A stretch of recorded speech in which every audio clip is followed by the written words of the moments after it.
পশ্চিমবঙ্গে এই মুহূর্তে সবথেকে চর্চিত বিষয় হচ্ছে এসআইআর।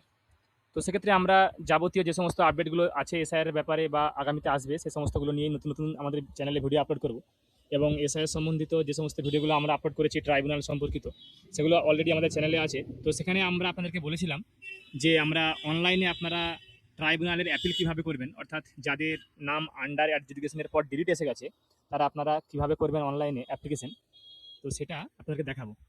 তো সেই মতো আজকের আমাদের এই video online appeal, tribunal appeal নিয়ে। তো আপনারা কমপ্লিটলি ভিডিওটাকে দেখুন কোনো স্কিপ না করে, তাহলে কিন্তু খুব সহজেই আপনারা আপনাদের অ্যাপিলগুলো নিজেরাই করে নিতে পারবেন। Hello viewers, welcome to your started journey. তো আজকের এই ভিডিওতে আপনাদেরকে আমরা খুব সহজেই একদম বুঝিয়ে আপনাদেরকে দেখাবো যে আপনারা কীভাবে আপনাদের অ্যাপ্লিকেশনগুলো করবেন। তো প্রথমে দেখুন, আমরা আমাদের যে ভোটার্সের যে অফিসিয়াল পেজ voters.eci.gov.in, এই পেজটা কিন্তু আমরা লগ ইন করে নেব। লগ ইন করে নেওয়ার পর আমরা সাবমিট অ্যাপিলের আপনারা অপশন দেখতে পাচ্ছেন, এখানে আমরা সাবমিটও করতে পারবো এবং অ্যাপিল যদি আপনাদের করা থাকে সেক্ষেত্রে আমরা কিন্তু সেখানে ট্র্যাকও করে নিতে পারবো আমাদের, আপনারা যদি অ্যাপিল আপনারা করে থাকেন। তো আমরা স্ক্রল করে একটু নিচে আসবো, একটু স্ক্রল করে নিচে আসার পরই আপনারা দেখতে পাবেন যে এখানে একটা অপশন আছে আলাদা করে, একটা ট্র্যাক এবং একটা সাবমিটের। ট্র্যাকটাতে যদি আপনারা ক্লিক করেন তাহলে সেক্ষেত্রে আপনারা যদি অলরেডি কোনো appeal number enter appeal ID কোনো থাকে, আপনারা অ্যাপ্লাই করে থাকেন, তাহলে সেই অ্যাপিল আইডি দিয়ে বা এপিক নাম্বার দিয়ে আপনারা কিন্তু সার্চ করে আপনাদের স্ট্যাটাসগুলো চেক করতে পারবেন।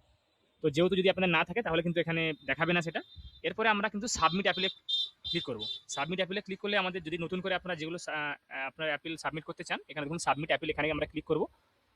এখানে আমাদের দেখুন লেখা আছে submit appeal for individuals under adjudication. যে কেসগুলো আন্ডার অ্যাডজুডিকেশন থেকে ডিলিট হয়েছে সেগুলো এখানে আমরা করব। এখানে আমরা ভোটার কার্ড নাম্বারটা দিয়ে সার্চ করলাম, দেখুন এখানে সঙ্গে সঙ্গে কিন্তু আমাদের নাম দেখিয়ে দিয়েছে এখানে, এবং আমাদের এখানে অ্যাপিলেন্ট ডিটেলসের জায়গা দেওয়া আছে। তো এই অ্যাপিলেন্ট ডিটেলসের জায়গাতে আপনারা আপনাদের ফুল নাম এখানে টাইপ করবেন। তো আপনাকে একটা প্রথমেই কথা বলে দিই আমরা, যে সেক্ষেত্রে দেখবেন আপনাদের আধার কার্ডের যে নামটা আপনাদের আছে সেই নামটাই আপনারা চেষ্টা করবেন এখানে লেখা। যদি দুটো নাম একই থাকে তাহলে কোনো প্রবলেম নেই। আর যদি আপনাদের আধার কার্ডের সঙ্গে ভোটার কার্ডের নামে কোনো মাইনর মিস্টেক থাকে বা স্পেলিং মিস্টেক থাকে তাহলে সেক্ষেত্রে কিন্তু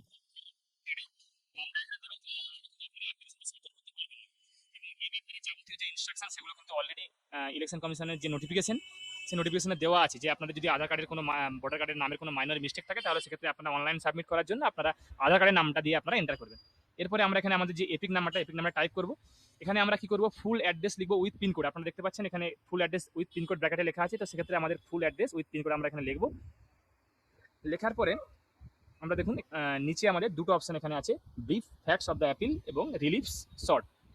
তো এখানে প্লেসটা আমরা অলরেডি আগে লিখে নিয়েছি। এখানে আমাদেরকে ব্রিফ ফ্যাক্টসটা লিখতে হবে 1000 ক্যারেক্টারের মধ্যে, অর্থাৎ 1000টা শব্দের মধ্যে, এবং রিলিফ শর্টটা 500 ক্যারেক্টারের মধ্যে। রিলিফ শর্ট বলতে আপনাদেরকে এখানে লিখতে হবে যে আপনারা কেন আপনাদেরকে পুনর্বিবেচনা আপনাদেরকে করা উচিত সেটা আপনারা এখানে লিখবেন, এবং ফ্যাক্টসটা আপনাদের এখানে পুরোপুরিভাবে লিখবেন এখানে 1000টা ক্যারেক্টারের মধ্যে। তো যে মতো আমরা আপনাকে ফরম্যাট শেয়ার করেছিলাম সেই মতো ফরম্যাটটা আপনারা আপনাদের শুধুমাত্র জেলা এবং আপনাদের নামগুলো চেঞ্জ করে এখানে কিন্তু পার্টিকুলারলি ভাবে 1000টা ক্যারেক্টারের মধ্যে এগুলো লিখবেন এখানে। তো সেক্ষেত্রে দেখুন আমরা অলরেডি একটা লিখে রেখেছি, সেগুলো আপনাদেরকে আমরা এখানে ডিরেক্টলি কপি পেস্ট করে আমরা সেগুলো কিন্তু এখানে সাবমিট করবো, এবং তার সঙ্গে সঙ্গে সাবমিট করাটা আপনাকে আমরা এখানে দেখিয়ে দেবো। এখানে আমরা দেখুন ব্রিফ ফ্যাক্টসটা আমরা অলরেডি লিখেছি, সেখানে আমাদের যাবতীয় ডকুমেন্টগুলো আমরা কবে হিয়ারিং অ্যাটেন্ড হয়েছে, হ্যাঁ, এবং আমাদের যে ডকুমেন্টের ভিত্তিতে আমাদেরকে রিকনসিডার করা উচিত সেগুলো আমরা কিন্তু এখানে সেই ডকুমেন্ট নাম্বারগুলো এখানে আমরা কিন্তু লিখেছি। তো সেক্ষেত্রে আপনারা কিন্তু অবশ্যই আপনাদের ডকুমেন্ট নাম্বারগুলো এখানে চেষ্টা করবেন প্রোভাইড করার, চেষ্টা করবেন যতটা বেশি আপনারা এখানে লিখতে পারেন, কিন্তু 1000টা ক্যারেক্টারের মধ্যে, সেটা খেয়াল রাখবেন। তো সেক্ষেত্রে আপনাকে আমরা যে ফরম্যাটটা দেখেছিলাম সেই ফরম্যাট অনুযায়ী আপনারা এখানে লিখবেন। হ্যাঁ, লেখার পর আপনারা দেখবেন আশা করি 1000টা ক্যারেক্টারের মধ্যে আপনাদের চলে আসবে। দেখুন আসছি আমরা রিলিফ শর্ট, এখানে রিলিফ শর্টটা লিখে দেওয়ার পর আমরা কিন্তু এখানে সাবমিট অপশনে এবার ক্লিক করবো। সাবমিট অপশনে দেখুন ক্লিক করার সঙ্গে সঙ্গে আমাদের কাছে কিন্তু আমাদের যে ই সাইনের যে অফিসিয়াল পেজ সেটা কিন্তু খুলে গেছে। এখানে আরও একবার বলি, আপনারা যদি আধার কার্ডের এখানে আমাদের নাম্বারটা দিয়ে আমরা গেট ওটিপি অপশনে ক্লিক করবো, দিয়ে ওটিপিটা এখানে সাবমিট করবো। তো সেক্ষেত্রে এখানে আমরা আধার কার্ডের নাম্বারটা এখানে দেবো, আধার কার্ডের নাম্বারটা দেওয়ার পর আমরা এখানে গেট ওটিপি অপশনে এখানে কিন্তু ক্লিক করবো। দেখুন গেট ওটিপি অপশনে ক্লিক করবো। এখানে গেট ওটিপি অপশনে ক্লিক করার পর আমাদের আধার রেজিস্টার্ড মোবাইল নাম্বার একটা ওটিপি চলে যাবে। আমরা সেই ওটিপিটা এখানে দিয়ে আমরা কিন্তু এখানে সাবমিট করবো। ক্লিক করে এখানে সাবমিট অপশনে ক্লিক করবো। সাবমিট অপশনে ক্লিক করার সঙ্গে সঙ্গে দেখুন ট্রানজাকশন কমপ্লিটেড, আমরা একটু ওয়েট করে নেবো। এখানে আর আলাদা করে কিছু করার দরকার নেই। এখানে দেখুন আপনি দেখতে পাচ্ছেন your appeal has been submitted successfully, আমাদের একটা অ্যাপিল আইডি জেনারেট হয়ে গেছে। আপনার এই নাম্বারটা অবশ্যই কপি করে রাখবেন। আমরা যাবতীয় ডিটেলসগুলো এখানে ব্লার করে দিয়েছি শুধুমাত্র সিকিউরিটি রিজনের জন্য। এবং তার সঙ্গে সঙ্গে এখানে দেখুন ক্লিক হেয়ার এখানে করে আপনাদের যে অ্যাকনোলেজমেন্ট যে স্লিপটা সেটাও কিন্তু ডাউনলোড করে নেবেন। এখানে আপনাদের অনলাইন অ্যাপ্লিকেশন সাবমিট হয়ে গেল, মানে আপনারা কিন্তু ট্রাইব্যুনালে অ্যাপ্লিকেশন করে দিলেন এবং সেটা ট্রাইব্যুনালে পৌঁছে গেল। পরবর্তীকালে আপনাদের যাবতীয় যে সমস্ত যদি ডকুমেন্টসের দরকার হয় সেগুলো কিন্তু আপনাকে সেক্ষেত্রে জানানো হবে আপনাদের মোবাইল নাম্বারের মাধ্যমে।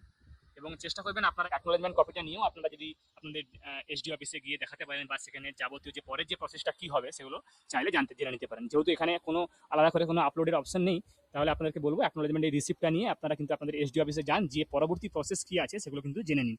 কিন্তু আপনাদেরকে আমরা অবশ্যই বলবো যে আপনাদের ডিলিট হয়ে যাওয়ার পর থেকে, যবে থেকে আপনি ডিলিট হবে তারপর থেকে 15 দিনের মধ্যে আপনারা অফলাইনে হোক বা অনলাইনে হোক আপনারা কিন্তু অ্যাপ্লিকেশন করুন, নাহলে কিন্তু আপনারা আপনাদের ভোটার কার্ডের আপনারা কিন্তু পুরোপুরিভাবে পার্মানেন্টভাবে ভোটার হয়ে যেতে পারেন। তো সেক্ষেত্রে আপনার নাম তোলাটা আরও অনেক কষ্টকর হয়ে দাঁড়াবে। আশা করি আপনারা প্রত্যেকেই বুঝতে পারলেন, যারা আপনারা ভিডিওটা দেখলেন, যে আপনারা কীভাবে অ্যাপ্লিকেশন করবেন খুব সহজেই। আশা করি আপনাদেরকে ভিডিওটা ভালো লেগেছে। যারা আমাদের চ্যানেলটা আপনারা এখনো সাবস্ক্রাইব করেননি, এরকম নিত্য নতুন ভিডিও পেতে বা দেখতে আমাদের চ্যানেলটাকে অবশ্যই সাবস্ক্রাইব করুন। তার সঙ্গে ভিডিওটাকে লাইক করুন, কমেন্ট করুন, শেয়ার করুন। কোনো অসুবিধা হলে কমেন্টে জানান, আমরা চেষ্টা করবো সেই সমস্ত কমেন্টগুলোকে নিয়ে ভিডিও করার বা রিপ্লাই করার। আমি আপনাদের কাছে আবার কোনো নতুন টপিক বা নতুন কন্টেন্ট নিয়ে, নতুন ভিডিও নিয়ে হাজির হব। ধন্যবাদ।